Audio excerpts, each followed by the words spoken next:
Hello दोस्तों, तो कैसे हैं आप लोग। उम्मीद करते हैं अच्छे होंगे। तो चलिए शुरू करते हैं बिना किसी टाइम पास के। My name is Yash and I welcome you all to our channel billion education. और आज हम बात करने वाले हैं दोस्तों limitation of valence bond theory. जैसे कि आप सब जानते हैं, हमने अपनी पिछली वीडियो में वैलेंस बॉन्ड थियरी के बारे में काफ़ी डिटेल में पढ़ लिया था। और आज की इस वीडियो में हम पढ़ने वाले हैं कि क्या इंपॉर्टेंस है वैलेंस बॉन्ड थियरी का और क्या वैलेंस बॉन्ड थियरी बता नहीं पाई। तो सिंपल सी बात है उसकी लिमिटेशन के बारे में। तो चलो डिस्कस करते हैं importance of valence bond theory. तो valence bond theory introduce 5 new concept in chemical bonding. मतलब वैलेंस बॉन्ड थियरी है ना, उसने 5 कंट्रीब्यूशन दिए। सबसे पहले डीलोकलाइजेशन ऑफ इलेक्ट्रॉन। क्या? Delocalization of electron over the 2 nuclei. ठीक है, मतलब ये जो इलेक्ट्रॉन होते हैं ना, ये 2 न्यूक्लियाई के बीच में स्टेबल होते हैं। समझ में आया? शील्डिंग इफेक्ट ऑफ इलेक्ट्रॉन, मतलब जो इलेक्ट्रॉन होते हैं वो शील्ड करते हैं। मतलब क्या? ये देखिए, ये ऐसे बना तो ये जो अंदर वाले इलेक्ट्रॉन है ये बाहर वाले इलेक्ट्रॉन को क्या करते हैं? रिपेल करते हैं। क्या करते हैं? रिपेल करते हैं। बट यहीं पे अगर आप देखो तो न्यूक्लियस का क्या काम है? न्यूक्लियस का काम है कि वो इस इलेक्ट्रॉन को अपनी तरफ खींच रहा है, लेकिन ये जो अंदर वाले इलेक्ट्रॉन है ये न्यूक्लियस के अगेंस्ट काम कर रहे हैं। ये बाहर वाले को बोलते हैं, ओए मैं तुझको अंदर नहीं आने दूंगा। अंदर वाले इलेक्ट्रॉन बाहर वाले को बोलते हैं और न्यूक्लियस बोलता है आ जाओ, सारे आ जाओ। बट यहाँ पे हो क्या रहा है? अंदर वाले इलेक्ट्रॉन बाहर वाले इलेक्ट्रॉन को रिपेल कर रहे हैं और उस रिपल्शन के चक्कर में ही वो न्यूक्लियस के फोर्स से इन इलेक्ट्रॉन्स को दूर कर रहे हैं।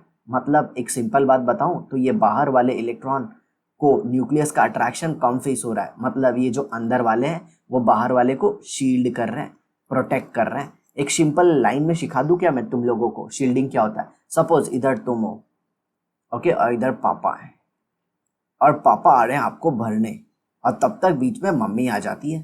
तो मम्मी ने क्या किया?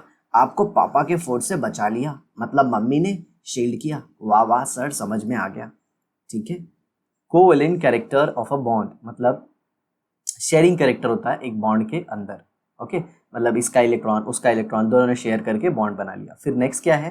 Partial ionic character of a covalent bond. मान लीजिए ए है और बी है, और अगर बी ज्यादा इलेक्ट्रोनेगेटिव है तो ये इलेक्ट्रॉन को अपनी तरफ खींचेगा, जिससे बी पे आ जाएगा नेगेटिव चार्ज और ए पे आ जाएगा पॉजिटिव चार्ज। इसका मतलब क्या है कि कोवेलेंट बॉन्ड के अंदर भी आयनिक कैरेक्टर होता है। देखो ना, चार्जेस के डेवलपमेंट हो रहे हैं, तो इसका मतलब सिंपल सी बात है, पोलैरिटी डेवलप हो रही है। और पोलैरिटी डेवलप हो रही है मतलब पोलर का होता है, आयन होता है ना, वही बता रहे हैं। Fifth point, the concept of resonance and connection between resonance energy and molecular stability. तो इसने कंसेप्ट ऑफ रेजोनेंस भी बताया, ओके, और मॉलिक्यूलर स्टेबिलिटी भी बताई। जैसे अगर आप देखें CO2 का मॉलिक्यूल, चलिए मैं आपको दिखाता हूँ। ये C, ये डबल बॉन्ड O और यहाँ पे डबल बॉन्ड O। अब जरा देखिए, हम सबको पता है ऑक्सीजन के आउटर मोस्ट शेल में कितने इलेक्ट्रॉन होते हैं? 6 इलेक्ट्रॉन होते हैं। ओए कितना इलेक्ट्रॉन होता है? 6 इलेक्ट्रॉन होता है। तो ये देखो 6 हो गया। समझ में आ रहा है ना? अब यहाँ पे होगा रेजोनेंस, मतलब ये इलेक्ट्रॉन यहाँ पे आएगा और ये इलेक्ट्रॉन यहाँ पे जाएगा। तो इसकी वजह से क्या हो जाएगा? देखो इधर C सिंगल बॉन्ड O, यहाँ पे ट्रिपल बॉन्ड O, एक लोन पेयर कार्बन पे नेगेटिव। ओ ये क्या कर दिया मैंने? सब कुछ उल्टा पुल्टा कर दिया। यहाँ पे सेंटर में कार्बन होगा और ये क्या होगा? ऑक्सीजन होगा। चलो इसको बना देते हैं। तो ये हो गया कार्बन और ये हो गया ऑक्सीजन, ऐसे। और इसके ऊपर ये 2 लोन पेयर जो पहले थी। सर ये 2 इलेक्ट्रॉन कैसे आया? तो देखो, ये ग्रीन वाला तो ऑक्सीजन का ही था मेरे भाई, और ये जो रेड वाला है ये कार्बन का उसने ले लिया, ऐसा। तो इसी रेड की वजह से उस पर नेगेटिव चार्ज आया समझ में। और यहाँ पे ये 2 बॉन्ड नहीं होंगे, अब इसके बदले यहाँ पे सिर्फ 1 बॉन्ड होगा। आ रहा है समझ में? तो ये रेजोनेंस हो गया। तो आप देख रहे हो ना, किधर डबल बॉन्ड में आप देख रहे हो, डबल बॉन्ड में ट्रिपल बॉन्ड कैरेक्टर दिख रहा है। डबल बॉन्ड में क्या दिख रहा है? ट्रिपल बॉन्ड कैरेक्टर, ये देखो। और इसका एक और रेजोनेटिंग स्ट्रक्चर होगा जो कि कुछ अगर उल्टा हुआ तो मान लो ये इलेक्ट्रॉन पेयर इधर शिफ्ट हुई तो ये इधर भी तो शिफ्ट हो सकता है, तो इधर भी आ सकता है O triple bond CO negative. जैसा राइट साइड वाले में हुआ वैसा लेफ्ट साइड वाले में भी तो हो सकता है। आ रहा है समझ में? और नो डाउट ऑक्सीजन पे पॉजिटिव आएगा और यहाँ पे इस ऑक्सीजन पे पॉजिटिव आएगा।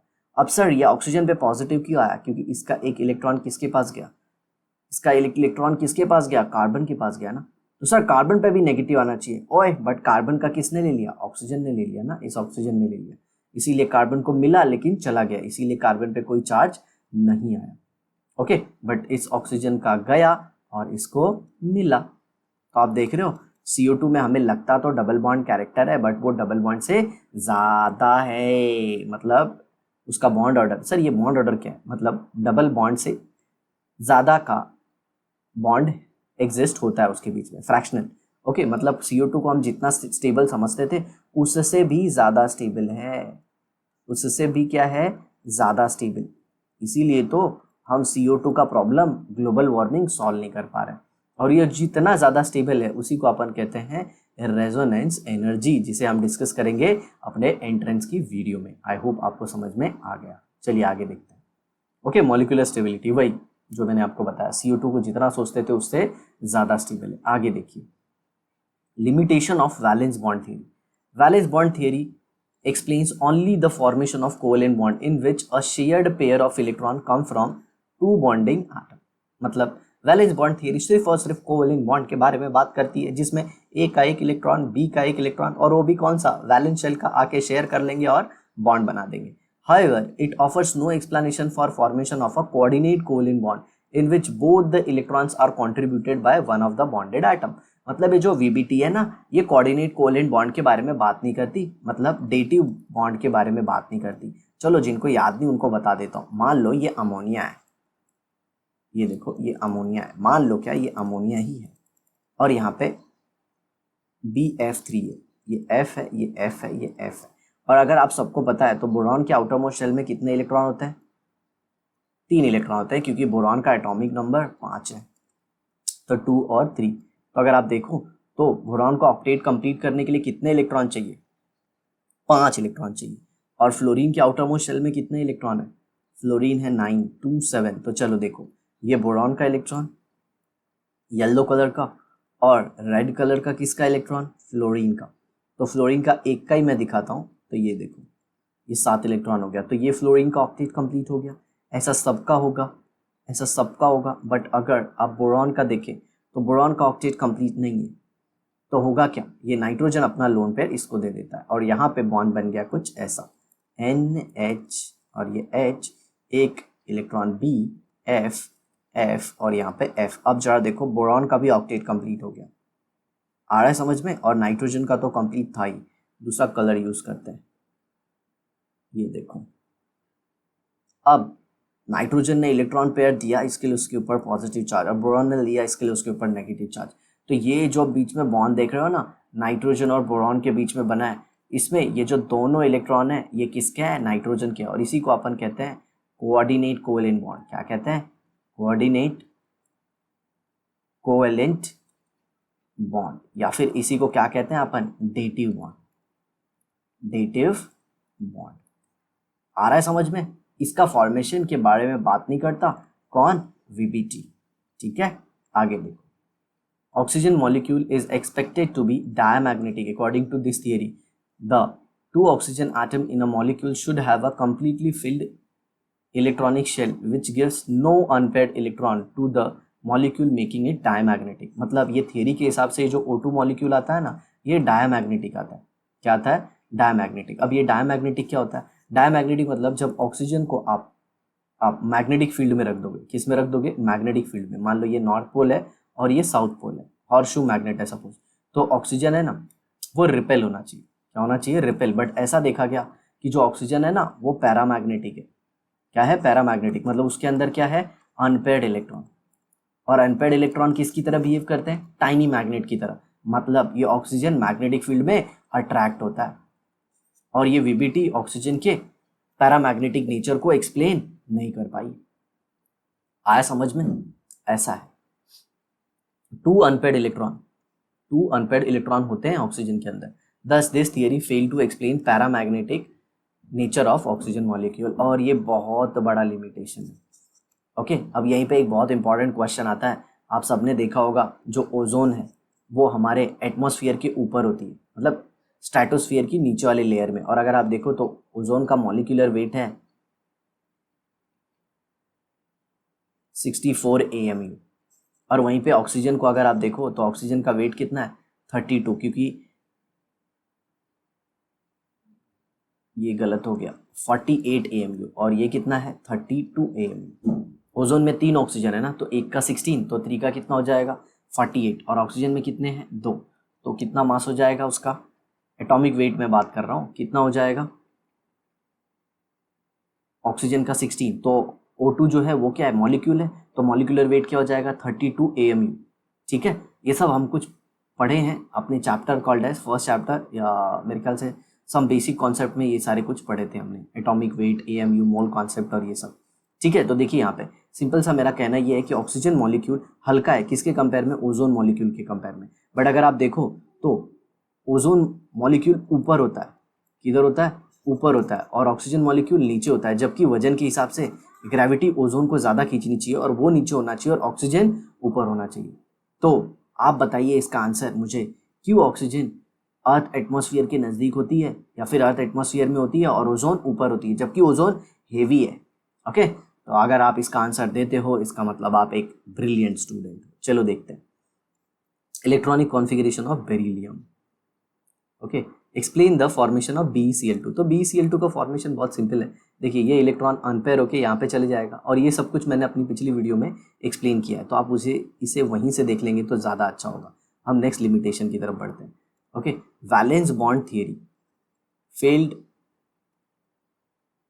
To explain the bonding in electron deficient molecule like B2H6 in which the central atom possesses less number of electron that required to complete octet। Okay, octet complete करने के लिए जितने इलेक्ट्रॉन चाहिए उससे कम electron है किसके पास, B2H6 के पास। Okay, और ये थियरी B2H6 का फॉर्मेशन बता नहीं पाई। आया समझ में, ऐसा है। तो जरा देखते हैं कैसे होगा ये देखिए यहाँ पे बोरॉन है, तो बोरॉन के आउटर मोस्ट शेल में कितने इलेक्ट्रॉन 3, BH3 1 2 और ये 3, बोरॉन 5 होता है तो ये कितना हो जाएगा 2 और 3, तो ये 3 इलेक्ट्रॉन बोरॉन के और ये एक एक इलेक्ट्रॉन किसके, हाइड्रोजन के। तो अगर आप BH3 देखो तो ये क्या है, इसका ऑक्टेट इनकम्प्लीट है, सिर्फ 6 इलेक्ट्रॉन है, और आगे चल के आप देखोगे तो BH3 ऐसा कुछ मॉलिक्यूल बनाता है। Okay, B2H6। ओके, और ये भी इलेक्ट्रॉन डेफिशिएंट है। आपको चाहिए तो आप हमारी इसके ऊपर वीडियो है डाइबोरेन करके, इसमें ये लग रहा है आपको कि ये बोरॉन का ऑक्टेट कंप्लीट है, बट एक्चुअल में ये कंप्लीट नहीं होता। तो आप टाइप कर सकते हैं डाइबोरेन बाय बिलियन एजुकेशन और आपको एक वीडियो मिल जाएगी। ठीक है, तो साथियों इसी के साथ हमारा जो लिमिटेशन है वैलेंस बॉन्ड थियरी का वो खत्म होता है, और अब हम बढ़ने वाले हैं अपनी नेक्स्ट थियरी के ऊपर, जिसे हम कहते हैं valence shell electron pair repulsion theory. क्योंकि VBT समझने के बाद ही वो थियरी काफ़ी अच्छे से समझ में आती है, वरना VSEPR स्टार्टिंग में पढ़ा देंगे तो फिर वो इतना अच्छे से समझ में नहीं आता। ठीक है, तो हम डिस्कस कर लेते हैं अब valence shell electron pair repulsion theory, जो कि है अब आपके सामने।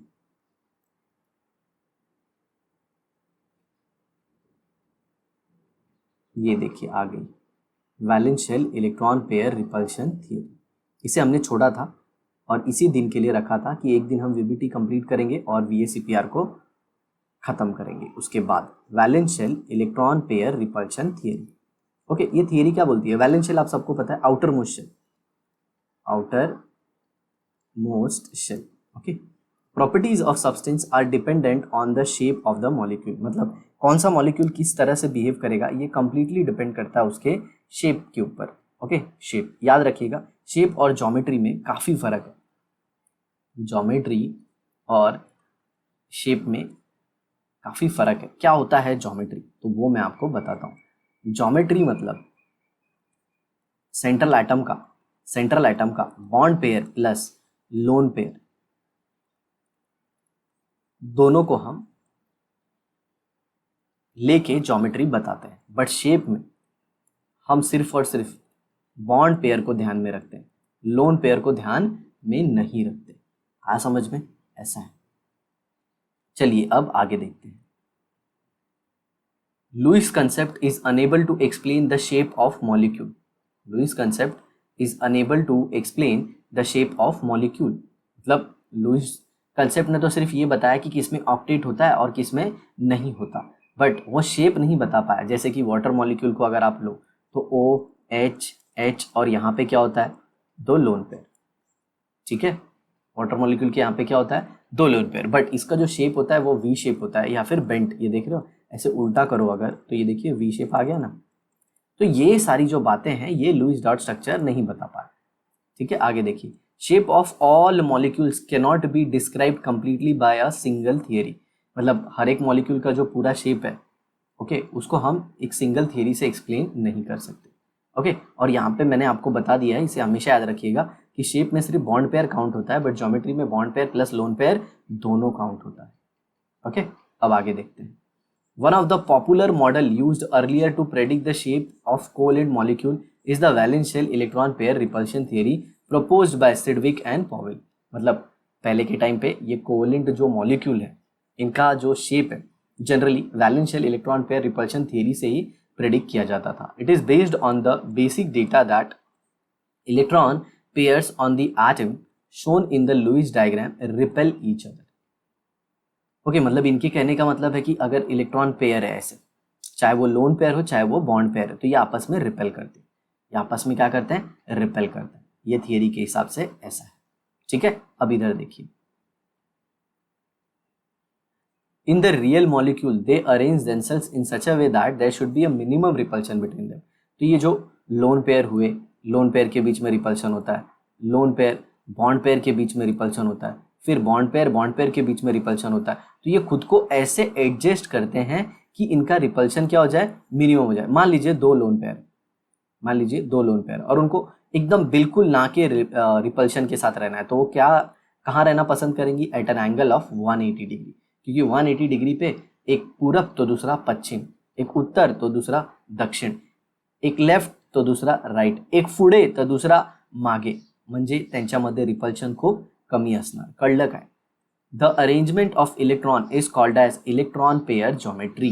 मतलब वो जो lone pair bond pair arrange होता है ना, उसी को अपन क्या कहते हैं, electron pair geometry. This pair may be shared in a covalent bond और they may be lone pair.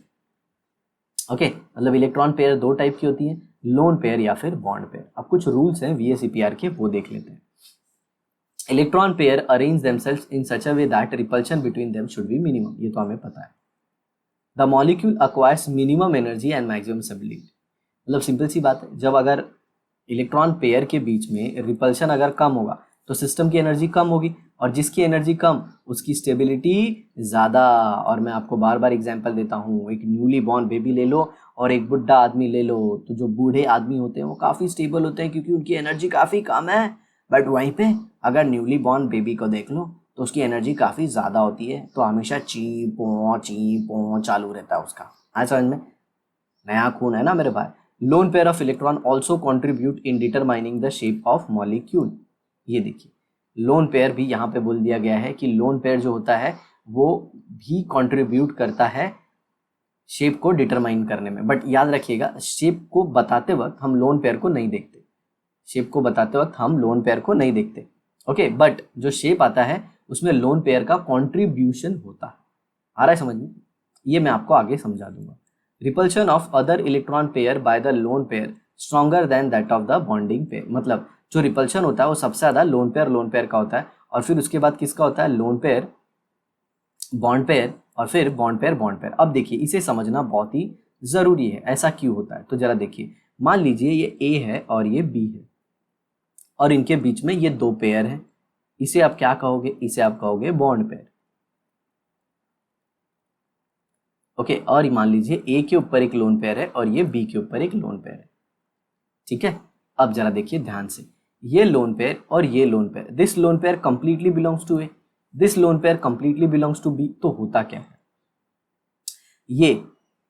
ये जो लोन पेयर A का है, ये 2 इलेक्ट्रॉन को सिर्फ एक ही न्यूक्लियस अट्रैक्ट कर रहा है, और वो किसका, A का। तो सिंपल सी बात है, इसका जो वॉल्यूम होगा, मतलब इसका जो इलेक्ट्रॉन क्लाउड होगा, ये बड़ा होगा। और सेम इसको भी सिर्फ B का न्यूक्लियस अट्रैक्ट कर रहा है, तो इसका भी इलेक्ट्रॉन क्लाउड बड़ा होगा, नो डाउट। तो ये इलेक्ट्रॉन के यहाँ होने की पॉसिबिलिटी होगी, जी हाँ। तो इनके बीच में रिपल्शन काफी ज्यादा होगा। जबकि आप ये बॉन्ड पेयर को देखो तो इसको ए का भी न्यूक्लियस अट्रैक्ट कर रहा है और इसको बी का भी न्यूक्लियस अट्रैक्ट कर रहा है, मतलब ये दो दो न्यूक्लियस के बीच में है, तो इसका इलेक्ट्रॉन क्लाउड इतना ज्यादा डिस्पर्स नहीं होगा, इसका इलेक्ट्रॉन क्लाउड इतना ज्यादा डिस्पर्स नहीं होगा। मतलब सिंपल सी बात बोलूं तो ये दो इलेक्ट्रॉन को एक न्यूक्लियस अच्छे से अट्रैक्ट नहीं कर पाता, तो इसकी वजह से इसका जो वॉल्यूम है वो बड़ा होता है, इलेक्ट्रॉन क्लाउड बड़ा होता है, और इलेक्ट्रॉन क्लाउड नज़दीक आने की वजह से रिपल्शन काफ़ी ज़्यादा होता है, ऐसा है। तो लोन पेयर का रिपल्शन सबसे ज़्यादा, फिर उसके बाद क्या, लोन पेयर और बॉन्ड पेयर, और बॉन्ड पेयर का सबसे कम। बॉन्ड पेयर का सबसे कम क्यों?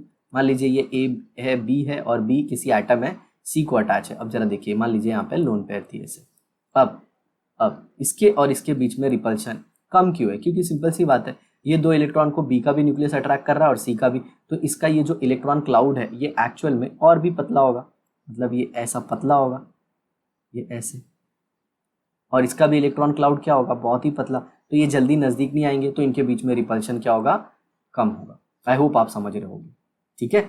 क्योंकि इलेक्ट्रॉन जो होता है वो नेगेटिव चार्ज है, अगर वो नज़दीक आएंगे तो रिपल्शन तो होना ही है। तो याद रखिएगा, सबसे ज़्यादा रिपल्शन किस में होता है, लोन पेयर, और फिर लोन पेयर बॉन्ड पेयर, और सबसे कम बॉन्ड पेयर। चलिए आगे देखते हैं।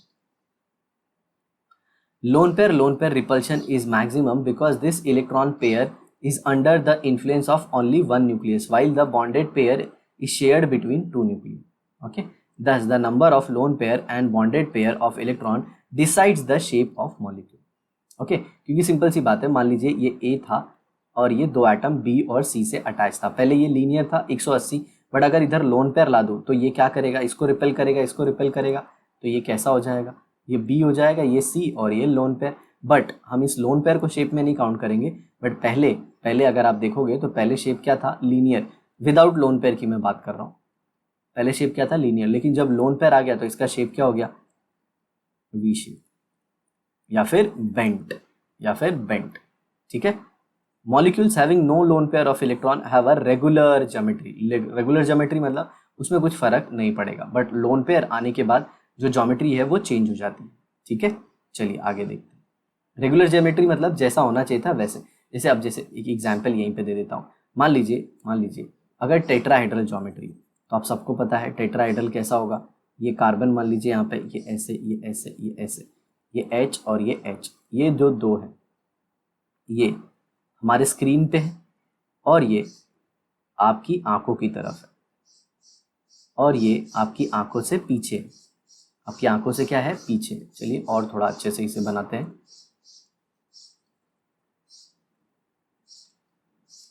तो ये देखिए, ये पीछे की तरफ गया हुआ है, ठीक है। अब इन्हें जब आप ज्वाइन करेंगे तो टेट्राहेड्रल बनता है। मान लीजिए मैंने इसके जगह पे एक लोन पेयर ला दिया, मतलब एक ऐसा मॉलिक्यूल जो इसकी तरह ही है लेकिन उसमें सेंट्रल एटम पे एक लोन पेयर है, तो ये देखिए NH और यहाँ पे आ गया अब एक लोन पेयर, ऐसे। तो अगर आप अब इसको ज्वाइन करोगे, आप इसको ज्वाइन करते तो आपको एक परफेक्ट टेट्राहेड्रल मिलता, ऐसे।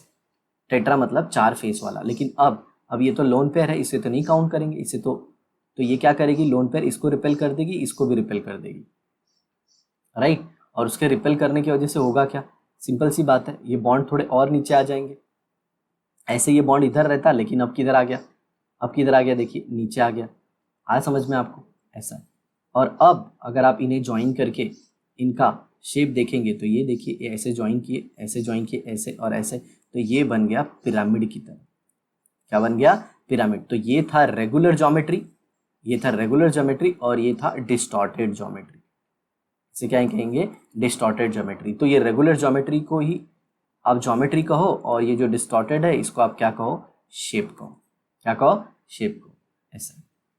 चलिए अब देखते हैं geometry of molecule having no lone pair, जिसमें लोन पेयर नहीं है। नंबर ऑफ इलेक्ट्रॉन पेयर देखिए, और यहाँ पे अरेंजमेंट कैसे अरेंज हुआ है, मॉलिक्यूलर ज्योमेट्री, और ये एग्जाम्पल। तो ये देखिए एकदम लीनियर है, ऐसे सीधा, CO2, ये सेंटर में कार्बन है और 2 ऑक्सीजन है, लीनियर है।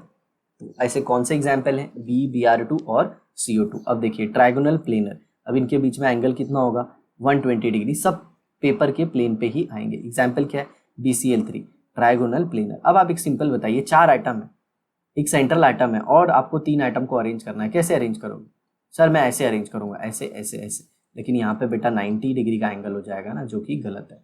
तो हमको मिनिमम एंगल रखना है, क्योंकि रिपल्शन क्या हो, कम हो। तो सिंपल आपने यहाँ पे एक को रखा, एक यहाँ पे, एक यहाँ पे, तो कितना हो गया, नो डाउट 120 का एंगल आ गया इनके बीच में।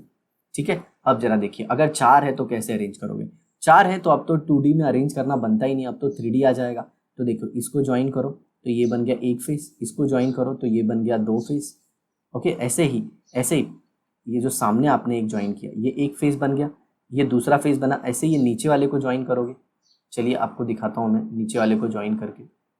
ये देखिए, ये नीचे वाला ऐसे ज्वाइन होगा तो ये कितना फेस बनेगा, 3। ऐसे ही ये पीछे वाले भी तो ज्वाइन होंगे, ये तीनों, तो ये बन गया 4 फेस। इसीलिए इसे हम क्या कहते हैं, इसीलिए इसे हम कहते हैं टेट्राहेड्रल। क्या कहते हैं, टेट्राहेड्रल। मतलब टेट्रा मतलब 4 और हेड मतलब फेस बनेंगे। ठीक है, चलिए एक बार अलग अलग कलर से दिखा देता हूँ। तो ये पहला फेस, अब हम लोग देखेंगे दूसरा फेस। तो ये देखिए, ये बन गया दूसरा फेस। अब देखिए, अब एक और फेस देखते हैं। तो ये देखिए, अब ये पीछे बनेगा, पीछे वाले से ये बन गया तीसरा फेस। अब एक और देखते हैं जिससे बनेगा चौथा फेस। तो चौथा फेस किधर आएगा, ये देखिए, ये नीचे वाले से। इसीलिए इसको हम लोग क्या कहते हैं, टेट्राहेड्रल। आया समझ में?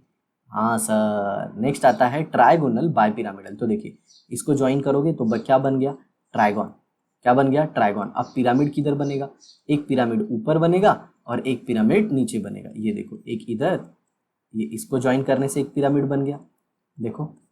और ऐसा ही एक पिरामिड कब बनेगा, जब आप नीचे वाले से ज्वाइन कराओगे। ओके, किससे, नीचे वाले से। देखो कैसे, ये देखो यहाँ पे, ये देखो, और ये पीछे वाला भी आ जाएगा। तो देखो, ये भी एक पिरामिड बन गया, आया ना, ऐसे। तो ये ट्राइगॉन हो गया सेंटर में और पिरामिड ऊपर। ठीक है, ट्राइगोनल बाइपिरामिडल। अब देखिए, इसमें बहुत इंपॉर्टेंट क्वेश्चन आता है, वो एंगल से रिलेटेड आता है। पूछते हैं इसमें कितना एंगल 90 का है। तो देखिए, ये एक 90 डिग्री, ये दूसरा 90 डिग्री और ये तीसरा 90 डिग्री। ठीक है, तो ऐसे 3 90 डिग्री ऊपर हो गए तो 3 नीचे होंगे, तो टोटल 6 90 डिग्री वाले होंगे। कितने होंगे, 6 90 डिग्री वाले होंगे। अब देखिए, अब आगे हम देखते हैं कि टोटल 120 वाले कितने होंगे। 120 वाले, तो देखिए, ये वाला एंगल 120 है, यह एंगल कितना है, 120। ऐसे ही यह एंगल कितना है, 120। ओके, और यह एंगल कितना है, तो देखिए, ये हो गया एक। चलिए वापस मैं इसे भी अलग अलग कलर से दिखाने की कोशिश करता हूँ।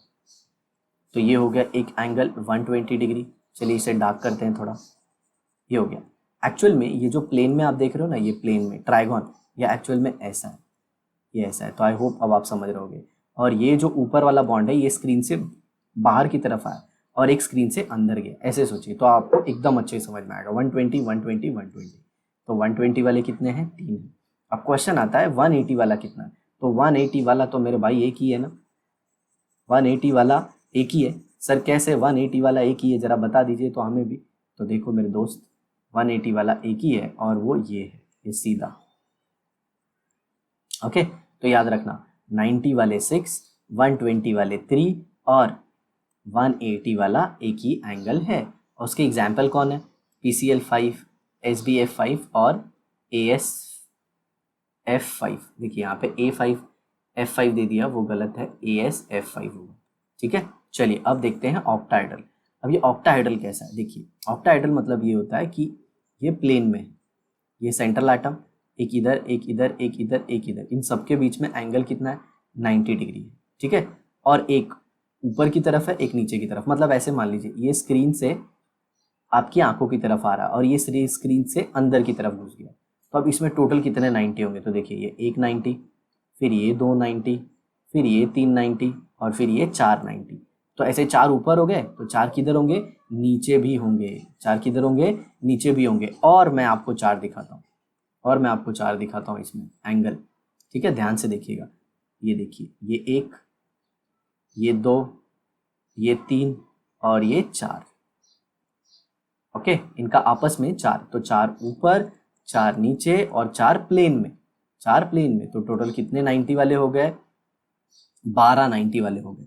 और 180 वाले कितने होंगे, 180 वाले 3 होंगे। इन सबको मैं 180 वालों को अलग अलग कलर से दिखाता हूँ। ठीक है, तो ऐसे देखो, 180 वाले जो होंगे, ये देखिए ये एक हो गया, एक येलो वाला, और एक देखो एक ये 180 वाला हो गया, और एक तो आप खुद ही समझ गए होगे अरे सर ऊपर नीचे वाला सर, तो ये देखो ये भी एक 180 वाला हो गया। तो टोटल 180 वाले कितने हो गए? 3 हो गए। 90 वाले कितने हो गए? 12। ओके, 90 वाले को थोड़ा समझने में बच्चों को प्रॉब्लम होता है, तो उनको जनरली हम लोग ऐसे ही समझाते हैं कि ज़रा देखिए ऊपर 90 वाले कितने हैंगे, पहले उनको हम लोग ब्राउन कलर से देखते हैं। ये 1, ये 1 हो गया। अब ऐसे ही एक दूसरा कलर यूज़ करता हूँ, ये देखिए ये दूसरा हो गया, ये क्या हो गया? दूसरा हो गया। अब तीसरा देखिए, ये तीसरा हो गया, ये तीसरा हो गया। अब चौथा देखो, चौथा, ये देखो ये चौथा हो गया। ऐसे जब आप 4 ऊपर बना रहे हो तो 4 नीचे भी तो होगा मेरे भाई। 4 नीचे वाले के साथ इसके साथ भी तो 4 होगा। तो 4 4 कितना हो गया? 8 हो गया। और 4 किधर आ रहे हैं सर? और 4 जो है ना वो देखो वो इधर आ रहे हैं। किधर सर? ये देखो ये एक हो गया मेरे भाई, ये एक हो गया एंगल, ये भी 90 होगा। सर मुझे फीलिंग नहीं आ रही है, फीलिंग के लिए आपको मॉड्यूल हाथ में लेना होगा। ये 2 हो गया, ये क्या हो गया? 2 हो गया। अब तीसरा देखो, तीसरा देखते हैं, ये देखो ये तीसरा हो गया। अब चौथा देखो। सर ये एंगल जरूरी है क्या? हाँ, एंट्रेंस में यही सब पूछा जाता है। तो ये देखो एक, तो टोटल कितने हो गए? 12। इसका एग्जाम्पल है SF6, TF6 और SEF6। आगे देखिए, depending on the number of lone pair and bonded pair of electron the molecule can be represented as AB2E, okay, AB2E2, AB4D, AB3E2, AB4E, AB4E2, where A is the central atom। A क्या होगा इसमें सब में? Central atom होगा। B क्या होगा? Bonded atom, मतलब जुड़ा हुआ। और E क्या होगी? Loan pair of electron. E क्या होगी? Loan pair of electron. देखिए यहाँ पे AB4D दे दिया है, एक्चुअल में ये भी E ही होगा। E stands for what? Lone pair. तो ये देखिए AB2E आ गया, एक लोन पेयर और 2 बॉन्ड पेयर आ गए। ये देखिए SO2 मॉलिक्यूल ऐसा आ गया। मान लीजिए ऐसे, मान लीजिए कि यहाँ पे अगर एक लोन पेयर है तो SO2 में यहाँ पे एक लोन पेयर आएगी, तो ये लोन पेयर इसको रिपेल करती है। तो A क्या हो गया? S, B क्या हो गया? O, और कितना हो जाएगा ये? O कितना हो जाएगा? 2, और एक लोन पेयर जो सल्फर के ऊपर आएगा। कैसे? सल्फर इधर हो गया, 2 बॉन्ड इधर, 2 बॉन्ड इधर। सल्फर के आउटर मोस्ट शेल में कितने इलेक्ट्रॉन होते हैं? 6। तो ये लोन पेयर। तो ऐसे शेप को हम लोग क्या बोलते हैं? बेंट, या फिर वी शेप, वी शेप, या फिर क्या बोलते हैं? एंगुलर। बेंट बोल दो, वी शेप बोलो, या फिर एंगुलर। इसके एग्जाम्पल है O2 और O3 भी ऐसा ही होता है। ओके, ये O3 का रेजोनेटिंग स्ट्रक्चर है, ऐसे ही होता है। ये ऑक्सीजन पे लोन पे है। आ समझ में? ऐसा है। एक्चुअल में ऑक्सीजन पे आप देखने जाओगे तो 2 2 लोन पेयर होता है सेंट्रल एटम पे। तो ये भी बेंट शेप का ही होता है। अब नेक्स्ट देखिए A3E, और इसे हम कहते हैं ट्राइगोनल पिरामिडल। अब ये पिरामिडल कैसा है? चला देखते हैं। AB4 अगर होता तो टेट्राहेड्रल होता, A ऐसे ऐसे ऐसे। अब इसकी जगह पे आप लोन पेयर ला दीजिए, इसकी जगह क्या ला दीजिए? Lone pair. देखिए यहाँ पे लोन पेयर आ गया, और लोन पेयर आ जाएगा तो क्या हो जाएगा? पिरामिडल। मतलब ये बॉन्ड को रिपेल करेगा तो ये थोड़ा और नज़दीक आ जाएंगे, ये भी नज़दीक आ जाएगा। और फाइनली आप क्या कह सकते हो? इसको मिटा दो, इसको भी मिटा दो, इसको भी मिटा दो, ये भी मिटा दो। तो अब इनको ज्वाइन करो आप, तो ये क्या बन गया? पिरामिड शेप का बन गया ना। ये देखो ये पिरामिड जैसा बन गया। किसके जैसा बन गया? पिरामिड, ये ऐसे। तो ये देखो NH3, NHH, और नाइट्रोजन के ऊपर क्या हो जाएगा? Lone pair. ठीक है, PCl3, ये देखो PCl, और ये लोन पेयर। क्योंकि फॉस्फोरस के आउटर मोस्ट शेल में कितने इलेक्ट्रॉन होते हैं? 5। नाइट्रोजन के भी आउटर मोस्ट शेल में कितने इलेक्ट्रॉन होते हैं? 5। सर कैसे? नाइट्रोजन और फॉस्फोरस दोनों एक ही फैमिली के हैं। नाइट्रोजन का इलेक्ट्रॉनिक कॉन्फ़िगरेशन है 2,5 और फॉस्फोरस है 2,8,5। नाइट्रोजन है 7 और फॉस्फोरस है 50। आ समझ में? अब जरा देखिए AB2E2। अब इसमें भी क्या किया? एक लोन पेयर ला दिया, एक लोन पेयर ला दिया। तो इधर लोन पेयर, इसको हटा दोगे तो ये भी लोन पेयर। तो ये देखो बेंड शेप आ गया ना, या फिर वी शेप। ये क्या आ गया? V shape. ये देखो इधर ऐसे दिखा है। तो इसमें एंगल कितना आ गया? 104 डिग्री 5 मिनट्स। अब इसके देखो कितने सारे एग्जाम्पल हैं। H2O है, OF2 है, H2S है, HCl2 है। ये सारे इसके एग्जाम्पल हैं। आया समझ में? अब देखिए ये काफ़ी इंपॉर्टेंट है, A4E। अब A4E का शेप कैसे आएगा? तो अभी थोड़ी देर पहले आपने ट्राइगोनल बाइपिरामिडल देखा था। ट्राइगोनल बाइपिरामिडल कैसा था? ये देखिए एक ऐसा बॉन्ड, एक ऐसा और मान लीजिए एक ऐसा था, पता है ना, ये प्लेन में होगा। एक मैंने आपको बोला था ये स्क्रीन से अंदर जा रहा है, ये स्क्रीन से बाहर आ रहा है।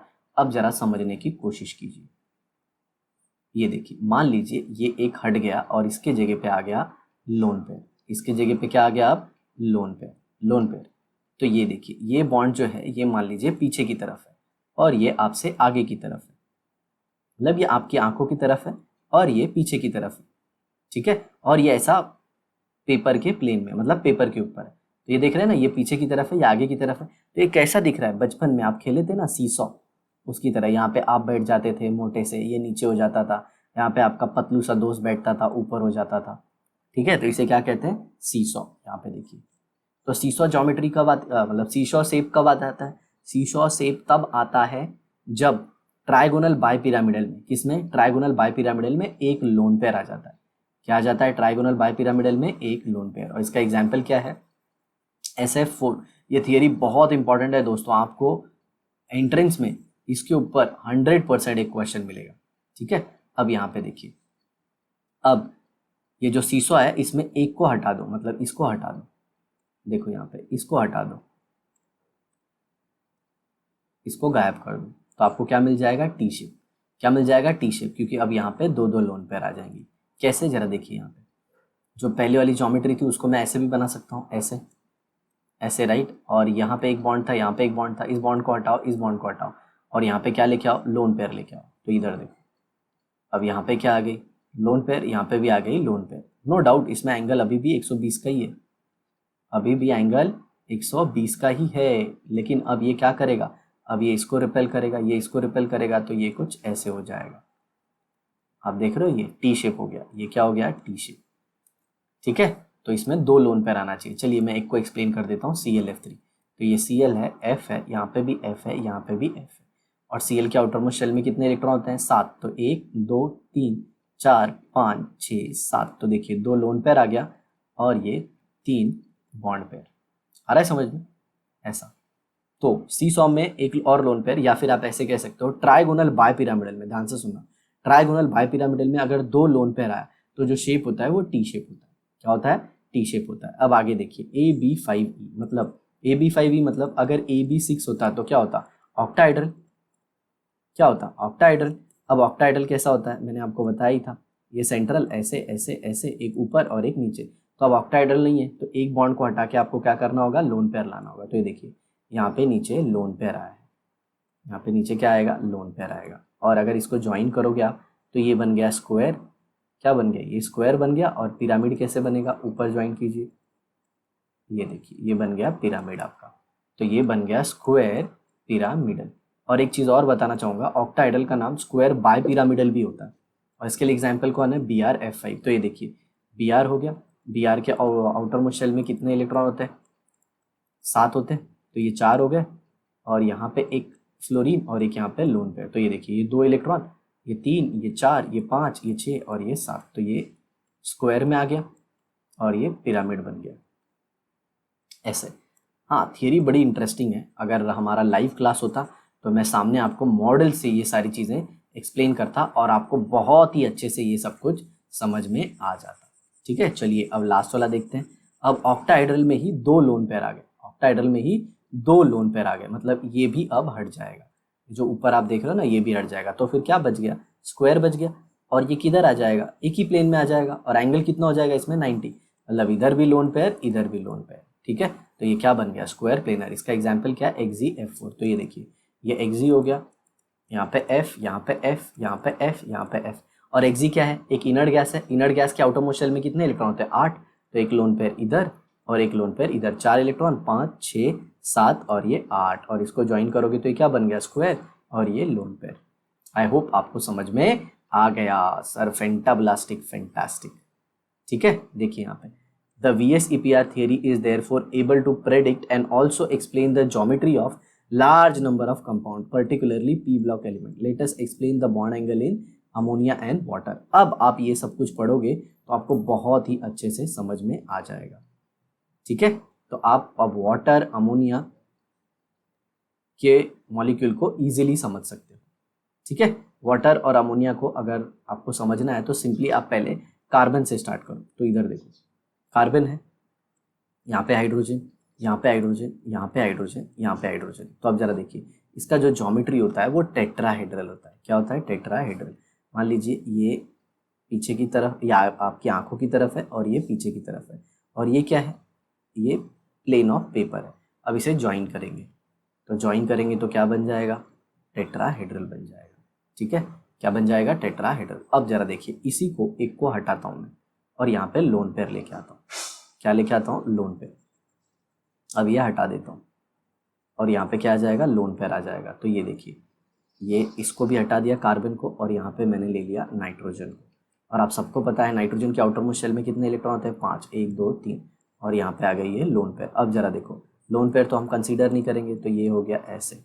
अब इनको ज्वाइंट अगर आप करोगे तो आपको क्या मिल जाएगा? एक पिरामिड शेप। पिरामिड शेप होता है ना, पिरामिड ऐसा, ऐसे ऐसे ऐसे, पीछे साइड भी अभी आएगा। ओके, तो ये पिरामिडल। और अगर आप चाहते हो एक और लोन पेयर आए तो इसको भी हटाओ, इसको भी हटा दो। अब सिर्फ कितने बॉन्ड पेयर बच गए? 2 बच गए। ओके, एच को तो वैसे ही रखेंगे, ये लोन पेयर भी रहेगी, लेकिन फिलहाल के लिए अब ये देखो, ये नाइट्रोजन को हटाया मैंने और इसके जगह पे अब मैं ले लेता हूँ ऑक्सीजन। तो यहाँ पे आ गया ऑक्सीजन। ओके, और ये क्या हो गया? एच। और हम सबको पता है ऑक्सीजन के आउटर मोस्ट शेल में कितने इलेक्ट्रॉन होते हैं? 6। तो ये 1, ये 2, ये 3, ये 4, ये 5 और ये 6। चलिए अलग कलर यूज़ कर लेता हूँ। तो ये हो गया 1, ये 2, ये 3, ये 4, ये 5 और ये 6। और अब जरा सिर्फ इसको देखिए, तो ये क्या हो गया? वी शेप हो गया ना। क्या हो गया? वी शेप या फिर बेंट। ये देखिए ऐसे, ऑक्सीजन एच एच, एक यहाँ पे लोन पेयर, एक यहाँ पे लोन पेयर। ये देखिए, ये हो गया वी शेप या फिर बेंट। ओके, तो काफ़ी आसान है। अच्छे से आपको थियरी अगर समझ में आई हो बहुत, तो इसे शेयर कीजिए जितना हो सके उतना अपने फ्रेंड्स के साथ, और कमेंट ज़रूर लिखिए कि आपको कौन सा पार्ट समझा और कौन सा पार्ट नहीं समझा। तो चलिए इसी तरह हमारी वीडियो देखते रहिए, हर बार नया कुछ सीखते रहिए, और मिलते हैं हम एक और नए वीडियो के साथ अपने नेक्स्ट एपिसोड में। Thanks a lot for watching the video. Have a nice day. Bye bye.